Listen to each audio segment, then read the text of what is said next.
కర్ణాటక తెలుగు రాష్ట్రాల మధ్య మళ్లీ ప్రాజెక్టు ఫైట్ తెరపైకి వచ్చింది. పోలవరం నల్లమల సాగర్ లింక్ ప్రాజెక్టుపై ముందుకెళ్లాలని ఏపీ నిర్ణయించింది. దీంతో ఏపీ సర్కార్ పై తెలంగాణ న్యాయ పోరాటానికి సిద్ధమైంది.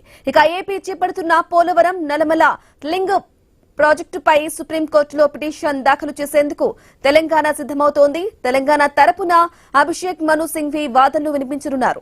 ఈ ప్రాజెక్టును వ్యతిరేకిస్తూ ఇప్పటికే తెలంగాణ సర్కార్ కేంద్రానికి లేఖ రాసింది. అటు తెలంగాణలో అనుమతి లేని ప్రాజెక్టుల విషయంలో ఏపీ అంతర్రాష్ట్ర జల వివాదాల శాఖ ఎప్పటికప్పుడు సమాచారం ఇస్తోంది.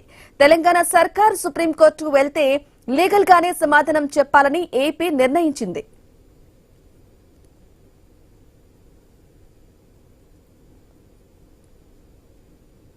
ఇక నల్లమల సాగర్ ప్రాజెక్టుకు అనుమతులు ఇవ్వొద్దంటూ కేంద్రానికి లేఖ రాశారు తెలంగాణ జల వనరుల శాఖ మంత్రి ఉత్తమ్ కుమార్ రెడ్డి. కర్ణాటక ప్రభుత్వం ఆల్మట్టి డ్యాం ఎత్తు పెంచుతోందని, దానికి సంబంధించి పర్మిషన్ ఇవ్వొద్దని కోరారు.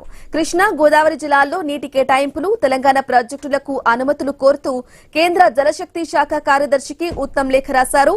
గోదావరి నీటిని తరలించేందుకు ఏపీ ప్రభుత్వం తలపెట్టిన నల్లమల సాగర్ ప్రాజెక్టు బచావత ట్రిబ్యునల్ తీర్పునకు విరుద్దం అన్నారాయన.